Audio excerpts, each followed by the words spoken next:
37 বছর পরে আজকে দীপালোকের মতন পরিষ্কার যে ওই দিন বলেছিল যখন ভারত পাকিস্তান যুদ্ধ হয়েছিল তখন একটি স্লোগান উঠেছিল, ইয়া আজাদি জুটা হয় লাখো ইনসান ঢোকা হয়। বলেছিল এখানে যদি পাকিস্তান আর ভারত ভাগ হয় তাতে ভারতের হিন্দুদের ভাগ্যের পরিবর্তন হবে না, পাকিস্তান যদি ভাগ হয় পাকিস্তানের মুসলিমদের ভাগ্যের পরিবর্তন হবে না। আমরা সেই 47 থেকে 70 সাল পর্যন্ত আমরা দেখেছি তারা সাধারণ মানুষের পক্ষে কাজ করে নাই। 70 সালে স্লোগান উঠেছিল অবাঙালি বাঙালিকে শোষণ করে, অবাঙালি হটাও। সেই এদেশের মানুষ সেই পাকিস্তানের বিরুদ্ধে ঝাঁপিয়ে পড়েছিল, সেই দিন পাকিস্তান থেকে বাংলাদেশ আলাদা করেছিল। বলেছিল দেশের মানুষ দেন ভাগ করে মোটা কাপড় আর মোটা চাউলের ভাত খেতে পারবে।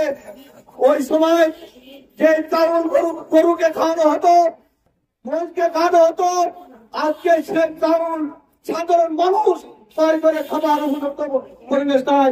চাঁদেরকে 90 টাকা কোন শক্তি 100 টাকা নিচ্ছে নেই। এমনি ভাবে এই যে বাংলাদেশ সরকারে যত সরকার এসেছে, আমি কয়েকদিন আগে একটি বৈঠকে বলেছিলাম এদেশের সরকার পরিবর্তন হয়, মত পরিবর্তন হয় না, মত একই থাকে, শুধু পতনের পরিবর্তন হয়। আমাদের দেশে যারা আছে প্রত্যেকের সাম্রাজ্যবাদের দালাল, সাম্রাজ্যবাদের আশীর্বাদ দিয়ে তারা ক্ষমতা আসে, আর ক্ষমতা এসে ওই সাম্রাজ্যবাদের তার স্বার্থ কিভাবে সংরক্ষণ করবে, কিভাবে তাদের স্বার্থকে অক্ষুণ্ণ রাখবে সেই চিন্তার ওপরে তারা ব্যস্ত থাকে। এদেশের মানুষের অন্য বস্ত্র শিক্ষা ব্যবস্থার নিশ্চয় আজকে কষ্টের মুখে পড়েছে।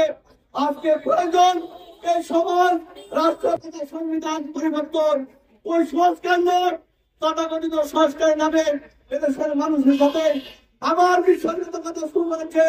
আমরা তাদের পরিষ্কার ভাবে করে দিতে চাই, সংস্কার নামে সাধারণ মানুষের সাথে যে প্রতারণা, যে বিসর্জিত দিয়েছে এদেশের মানুষ প্রত্যাশীদের না তোমাদের দাঁত ভাঙা জল দিয়ে এদেশের থেকে সাম্রাজ্যবাদ সাহিত্যবাদ আমরা তারা দুজন ছেদ করে এদেশের প্রতিপক্ষে জাতীয় মুক্তি স্বাধীনতা গণতন্ত্র প্রতিষ্ঠানের সংগ্রাম, সেই সংগ্রামে উজ্জীবিত হয়ে রাষ্ট্র সরকার সংবিধান প্রতিষ্ঠানের জন্য নয়, সে লড়াই কখন সুখে নিতে হবে।